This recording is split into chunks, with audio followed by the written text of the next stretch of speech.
Hey everyone, so in this class we will start with Roman critics. अभी तक हमने Greek critics की बात करी थी। ग्रीक में हमने सोक्रेटिस की, प्लेटो की, एरिस्टोटल की बात करी। Now we are on the second phrase जहाँ पे हम रोमन क्रिटिक्स की बात करें। रोमन क्रिटिक्स में हमारे पास है होरेस, तो हम इस वीडियो में होरेस को कवर करेंगे। होरेस की जो वीडियो है वो भी कई पार्ट्स में डिवाइड है। फॉर एग्जाम्पल फर्स्ट पार्ट जो होगा वो उसमें हम इंट्रोडक्शन बात करेंगे, मतलब बैकग्राउंड, जिसमें हम रोमन के बारे में देखेंगे, उस टाइम का बैकग्राउंड देखेंगे। Then we will discuss about Horace major work, उनके कौन कौन से मेजर वर्क्स उन्होंने लिखे हैं।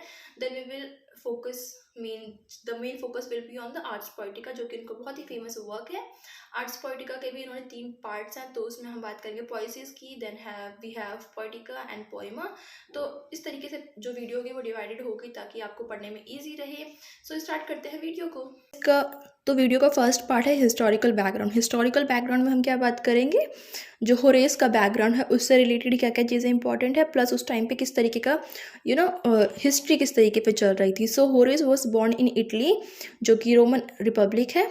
एंड जब जिस टाइम पे होरेस का लाइफ टाइम था, पीरियड था, उस टाइम का टाइम क्या था, ऑगस्टस सीजर उस वहाँ के एम्परर थे, which means that the time he was living Augustus Caesar was the emperor, Roman emperor.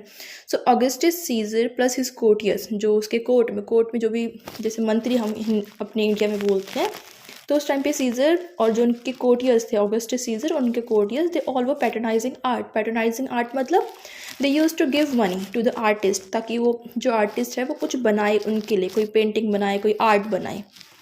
तो वो लोग क्या कर रहे थे, वो पैटर्नाइज कर रहे थे, आर्ट को पैटर्नाइज कर रहे थे, पैसे दे रहे थे, फंडिंग दे रहे थे। That's why art was flourishing at that time. अब जब पैसे मिल रहे हैं तो जो आर्टिस्ट थे, they use to paint a lot, they use to create art a lot. तो ये जो टाइम पीरियड था, ये जो एज थी, ये बहुत ही पीसफुल एज थी। कोई भी वॉर नहीं हो रहा था। तो वॉर जब नहीं हो रहा था, all the man were turning to the literature, क्योंकि लिटरेचर में, आर्ट में उन्हें चीज़ें मिल रही थी। क्योंकि जब कोई चीज़ डिस्ट्रक्शन नहीं हो रहा है, ना ही वॉर हो रहा है, ना ही कुछ और चीज़ें हो रही है, पीपल वो happy, they were happy, so they were turning towards art और literature rather than focusing on war and how to expand their territory. तो वो सब चीज़ों को छोड़ के वो लिटरेचर पर फोकस कर रहे थे। और उसी टाइम पर एक अपसर्च हुई नेशनलिज्म के लिए, कि रोम में नेशनलिज्म आना चाहिए। मतलब लोगों ने फील करना शुरू किया that we we should write something for our self, हमारी लैंग्वेज में कुछ होना चाहिए, ऐसी चीज़ें वहाँ पे फीलिंग आने लग गई। So they felt a need to excel the Greek masters, क्योंकि उससे पहले वहाँ पर ग्रीक्स रहते थे, रोमन्स से पहले ग्रीक्स थे, राइट। तो इन्हें क्या फीलिंग हुई, इन्हें ऐसा फील होने लगा कि इन्हें लगा कि हमें एक ज़रूरत है, वी नीड, कि हम जो ग्रीक मास्टर्स थे उनके वर्क्स को इमिटेट करें, उनके वर्क्स को देखें, पढ़ें। तो इन्होंने क्या किया, होमर को, एक्लीज को, सोफिक्लीज को, इन सब के वर्क्स को इमिटेट करना शुरू कर दिया। इमिटेट इन द सेंस कि कॉपी नहीं, मतलब उनके एक स्ट्रक्चर को लेके, उनके बेस को लेके अपने वर्क्स लिखने शुरू कर दिए। अब इसी टाइम पे, during the time when Horace was writing, जब होरेस लिख रहे थे, उसी टाइम पे क्या हुआ, रोमन्स ने सोचा कि हमें ग्रीक में मास्टरी करनी है, क्योंकि ये दोनों चीज़ें साथ में साथ चल रही थी। लाइक एक तरफ जो ग्रीक्स थे, एक तरफ जो रोमन्स थे, दे वर थिंकिंग कि हमें ग्रीक मास्टर के ऊपर ही कुछ चीज़ें लिखनी चाहिए, उनकी चीज़ों को एक्सेल करना चाहिए। और उसी टाइम पे होरेस भी लिख रहे थे। तो दिस पर्टिकुलर जो नेशनलिज्म था, इसने क्या किया, रिवाइवल ऑफ ग्रीक क्लासिसिज्म इन रोम, कि जब ग्रीक की चीज़ें आप दोबारा से इमिटेट कर रहे हो, तो उससे क्या हुआ, एक नई वेव आई ग्रीक क्लासिसिज्म की। कहाँ पर, रोम में, क्योंकि अभी हम डिस्कस करें रोमन क्रिटिक्स को, तो रोम में एक ग्रीक क्लासिसिज्म की वेव आती है। अब इस टाइम पे क्या, तो ग्रीक वर्क्स वो स्टडीड, क्योंकि जब क्लासिसिज्म आ गया, लोगों ने क्या किया, ग्रीक के वर्क को पढ़ना शुरू कर दिया। उनके पढ़ के उन्होंने क्या किया, नए वर्क्स को लिखना शुरू कर दिया। नए वर्क्स कौन लिख रहे थे, जो रोमन आर्टिस्ट थे वो लिख रहे थे। और it was the time when Greek classicism और क्लासिकल लिटरेचर वो वाइडली रेड, क्योंकि जब लिखे जा रहे हैं तो पढ़े भी जा रहे थे, क्योंकि जब पढ़े गए तभी लोगों ने इन्फ्लुएंस होके लिखना शुरू किया। और जब लिखना शुरू किया तो उस टाइम पे लोगों ने उन्हें पढ़ना भी शुरू किया। तो क्या हुआ कि जो क्लासिकल लिटरेचर थे उन्हें वाइडली रीड किया जाने लगा, पढ़ा जाने लग गया। एक तरफ तो चीज़ें अच्छी हो रही थी, लेकिन उसी टाइम पे क्या हुआ, a lot of inferior poets वो ऑल्सो देयर। कुछ ऐसे पोइट्स भी थे जिन्हें बोला जाता है पोइटेस्टर्स मतलब एक ऐसा पोइट जो इन्फीरियर है। इन्फीरियर इन द सेंस कि the way the themes they were discussing in their works, in their poetry, वो सारी जो चीज़ें थी वो इन्फीरियर थी। somehow they were corrupting the society, they were degrading the public taste। तो जब ऐसे पोइट वहाँ पर थे जो चीज़ों को करप्ट कर रहे थे, जो चीज़ें लिख रहे थे वो बकवास लिख रहे थे, so there was a need कि कोई ऐसा बंदा सामने आए जो अच्छी चीज़ों को लिखे। So this was the time when Horace and other writers, जैसे कि होरेस की तरह जो अदर राइटर्स थे, they came up and talk about what is good poetry, what is good literature. और वहाँ से फिर एक क्रिटिसिज्म स्टार्ट होगा, क्योंकि हम यहाँ पे मेन क्या वर्क कर रहे हैं, क्रिटिसिज्म के ऊपर वीडियोस बना रहे हैं। सो उस टाइम पे क्या हुआ, देयर वाज अ नीड कि कोई आए और क्रिटिकली कुछ लिखे कि एक आर्ट क्या होता है, व्हाट इज़ एन आर्ट, या फिर एक अच्छी आर्ट किस तरीके से होनी चाहिए। इंपॉर्टेंट थिंग क्या थी कि एक पोएट को कौन कौन सी चीज़ें अपने माइंड में रखनी चाहिए।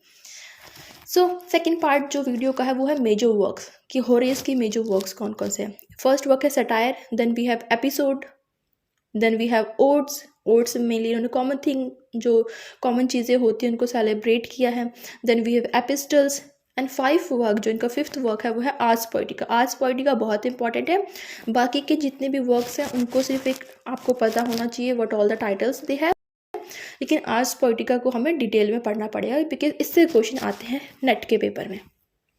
तो यहाँ से आती है थर्ड पार्ट की बारी, कि वीडियो का थर्ड पार्ट स्टार्ट होगा यहाँ से। सो थर्ड पार्ट क्या है, आर्ट्स पोएटिका। आर्ट्स पोएटिका में क्या चीज़ें हैं, पहली चीज़ तो ये कि इसका मतलब क्या है। इसका मतलब होता है आर्ट ऑफ पोइट्री, कि आप किस तरीके से पोइट्री को लिखेंगे, क्या थीम होगा, क्या सब्जेक्ट मैटर होगा, फॉर्म होगी, ये सब चीज़ें, तो इसी को बोला गया है Arts Poetica, art of poetry. It was written in a form of letters.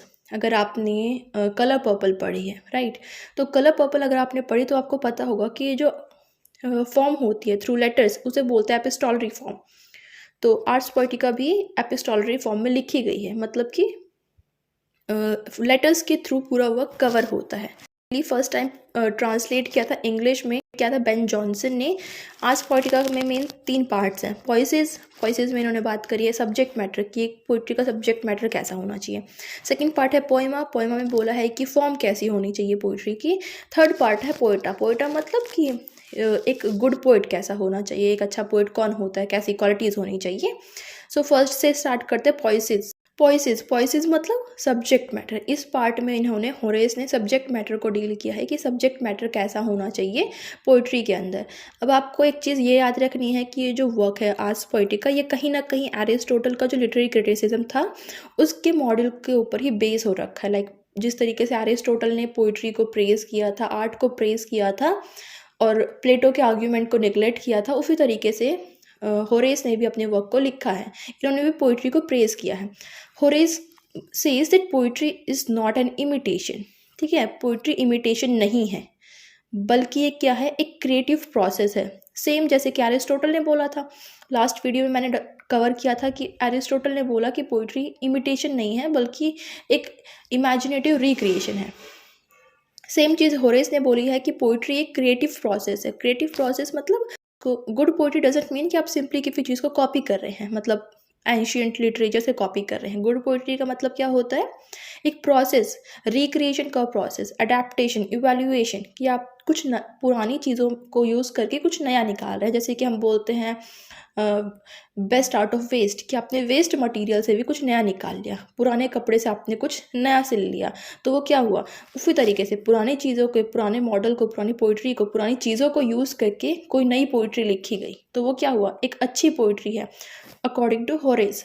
Second argument इन्होंने दिया, कंसिस्टेंसी इज़ इम्पॉर्टेंट, क्योंकि हम बात कर रहे हैं कि सब्जेक्ट मैटर क्या होना चाहिए। सेकेंड आर्ग्यूमेंट जो इन्होंने दिया वो बोला कंसिस्टेंसी इज़ इम्पॉर्टेंट। कंसिस्टेंसी मतलब the entire poetry should be good. ऐसा नहीं होना चाहिए कि few lines are good, like starting की 2 लाइन अच्छी है, 4 लाइन अच्छी है and the entire poetry is not good enough.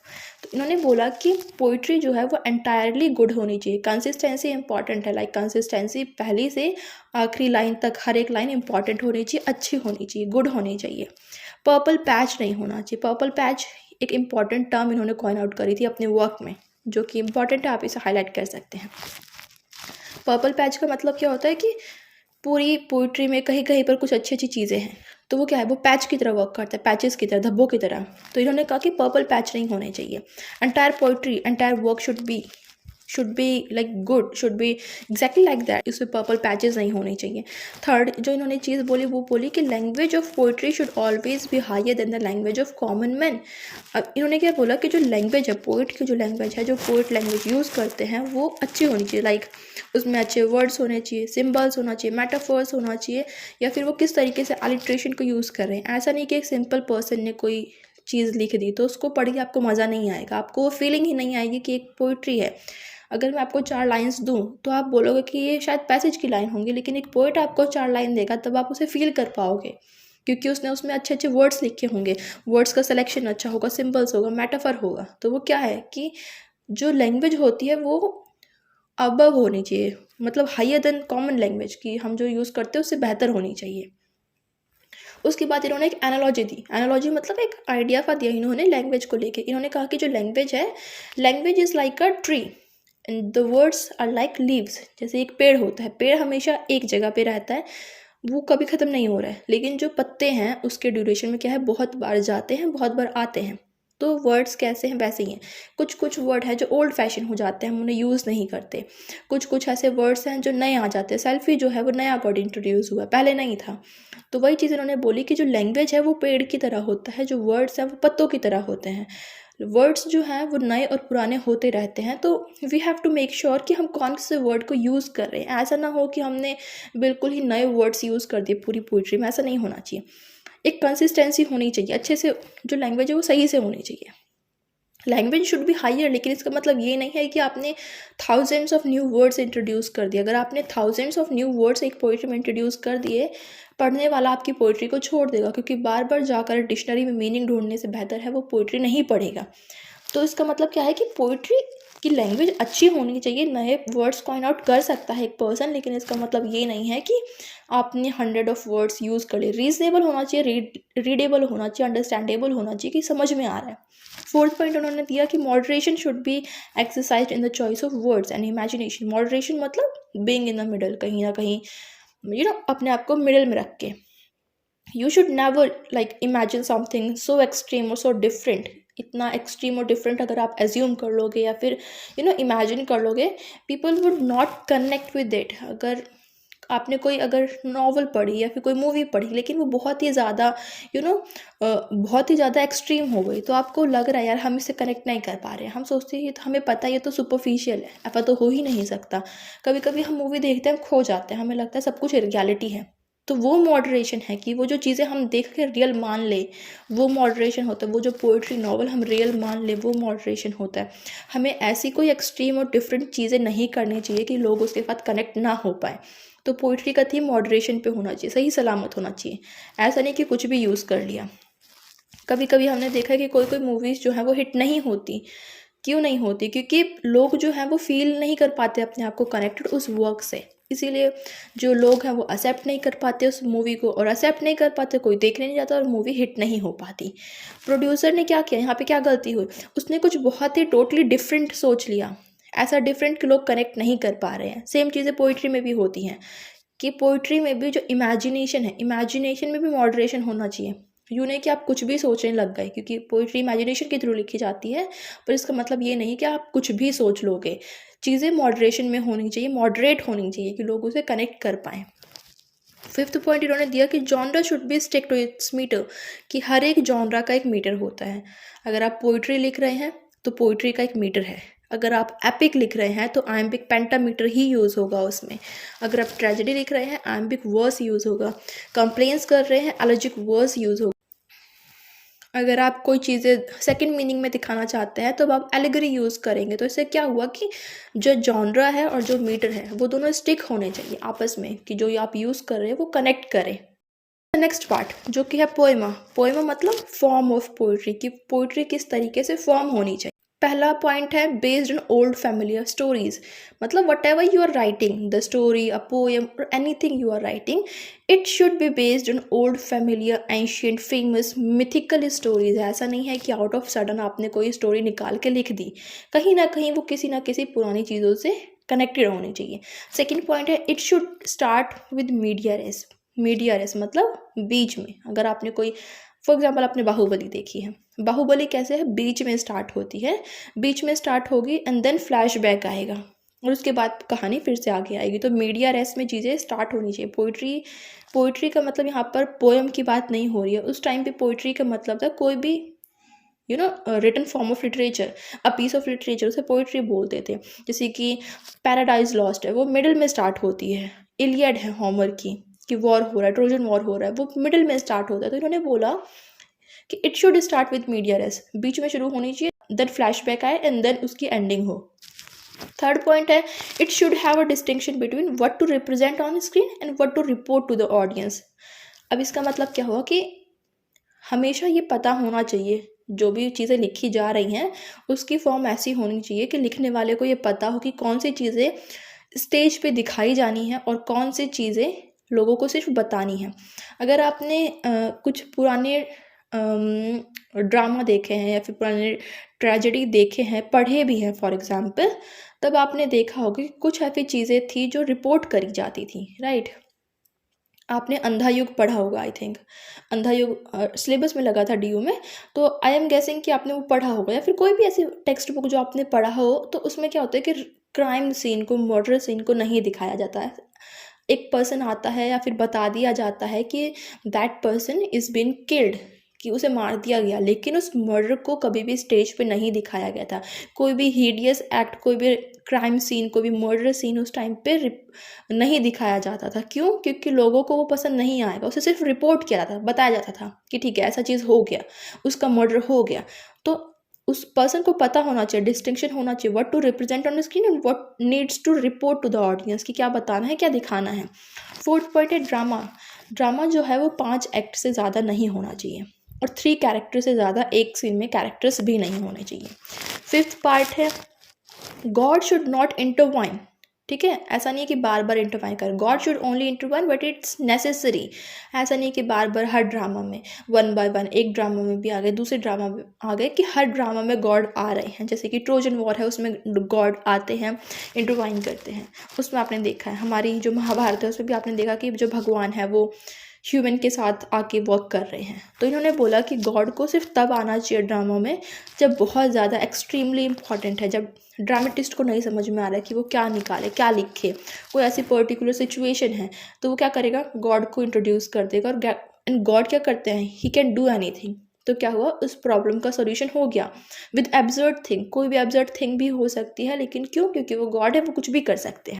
Then we have इसका नेक्स्ट पार्ट, दैट इज पोएटा। पोएटा मतलब what a good poet should be like, एक अच्छा पोएट कैसा होना चाहिए। फर्स्ट पॉइंट इन्होंने बोला, होरेस के according a poet should public a work after keeping it 10 years.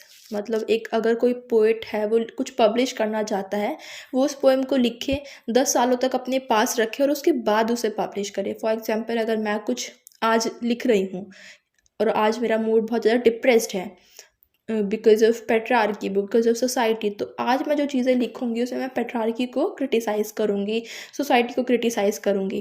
तो मुझे क्या है, वो पोइट्री पब्लिश नहीं करनी है आज। अब मुझे वो अपनी पोइट्री 10 सालों तक रखनी है और उसके बाद 10 साल के बाद मुझे उसे रिवाइज़ करना है। क्या अभी भी 10 साल के बाद भी मैं उन चीज़ों पर एग्री करती हूँ जो मैंने 10 साल पहले बोली थी? अगर मैं एग्री करती हूँ, सिर्फ तब मुझे वो पोइट्री पब्लिश करनी चाहिए। तो इन्होंने बोला कि पोइट को 10 साल तक अपना वर्क रखना चाहिए, फिर पब्लिश करना चाहिए। नेक्स्ट पॉइंट है, व्हाट इज़ द फंक्शन, कि मतलब पोइट को ऐसा कैसा लिखना चाहिए, मतलब ऐसा लिखना चाहिए कि पोइट्री का फंक्शन क्या हो। तो इन्होंने एक नया यहाँ पे लैटिन वर्ड्स इंट्रोड्यूस किया था, यहाँ पे मैंने उसका नाम लिख दिया है DULCEET, यूटिले। ठीक है, इसका मतलब क्या होता है, स्वीट एंड यूजफुल, कि मतलब जो पोइट्री है वो डिलाइट भी दे, एंटरटेनमेंट भी दे, प्लस वो कोई प्रॉफिट भी दे, कोई मोरल लेसन सिखाए, कोई टीचिंग सिखाए, मतलब टाइम पास भी कर दे और कुछ ना कुछ सिखा भी दे, ऐसी होनी चाहिए। तीसरा पॉइंट है, इन्होंने कंपेयर किया पोइट्री को पेंटिंग से, poetry in the sense art को, पीस ऑफ लिटरेचर को पेंटिंग से इन्होंने कहीं ना कहीं कंपेयर किया। इन्होंने बोला, एक टर्म दी मेनली, यहाँ पे मैंने उसका नाम लिख दिया, लैटिन वर्ड है, हो सकता है प्रोनाउंसिएशन कुछ डिफरेंट हो तो उसके ऊपर कमेंट नहीं करना। सो ठीक है, इसमें उन्होंने इस टर्म का मतलब मेन क्या था कि पोइट्री और जो पेंटिंग है ये दोनों ही सेम है, मतलब दोनों ही चीज़ें सिमिलर होती हैं। फोर्थ है, जो माइनर फॉल्ट होते हैं किसी भी पोइट्री में उसे फॉरगिवन कर देना चाहिए। फॉरगिवन क्यों? क्योंकि चाहे कोई भी परफेक्ट पर्सन हो, जैसे कि हम बोलते हैं Shakespeare was the perfect person, लेकिन ऐसा नहीं है। बेन जॉनसन ने प्रीफेस जो पब्लिश होता फर्स्ट फॉलियो का, उसमें इतनी सारी बुराइयां करी हैं कि शेक्सपियर में ये चीज़ें नहीं हैं, वो चीज़ें नहीं, ये नेगेटिव है, वो नेगेटिव है, बट स्टिल नेगेटिव चीज़ें बोलने के बाद भी उन्होंने क्या कहा कि but still Shakespeare is the one of the best dramatist, सबसे ग्रेट ड्रामेटिस्ट थे वो ऑफ द ऑल टाइम। तो क्या हुआ कि छोटी छोटी चीज़ों को फॉरगिवन कर देना चाहिए एक पोएट को। फिफ्थ है, इन्होंने अपने आप को क्रिटिसाइज़ किया, इन्होंने बोला I am not the most original neither the most inspired of the poets, कि ना तो मैं सबसे ज़्यादा पढ़ा लिखा हूँ, ओरिजिनल हूँ, ना ही सबसे ज़्यादा इंस्पायर्ड पोएट हूँ, but still I right poetry and the poetry is good. क्यों? क्योंकि जो पोइट्री है वो इमेजिनेटिव प्रोसेस है। इतना ज़्यादा इंस्पायर्ड पोएट होने की या फिर परफेक्ट होने की ज़रूरत नहीं होती है, क्योंकि कोई भी पर्सन जो इंस्पायर्ड है इमेजिनेटिव प्रोसेस जिसमें है, वो एक अच्छी पोइट्री लिख सकता है। तो आई रियली होप कि आपको होरेस से रिलेटेड चीज़ें समझ में आ गई होंगी। If you like the video then don't forget to hit the like button and share it and subscribe it. या one more thing, don't forget to press the bell icon over here, ताकि जब भी कोई नई video 4 बजे आए आपको उसका नोटिफिकेशन मिल जाए। बिकॉज यूजीसी नेट ऐसे प्रिपेयर नहीं होता है कि आप एक दिन पढ़ रहे हैं दूसरे दिन नहीं पढ़ रहे हैं, यहाँ वहाँ मजे कर रहे हैं। तो you have to be very precise, you have to be very concentrated कि आप जो पढ़ रहे हैं वो एक रेगुलर फॉर्म में पढ़े, एक सीक्वेंस में पढ़ें। सो मेक श्योर कि आप बेल आइकन को दबा रहे हैं ताकि नई वीडियो आपको मिल जाए। एंड या बाय।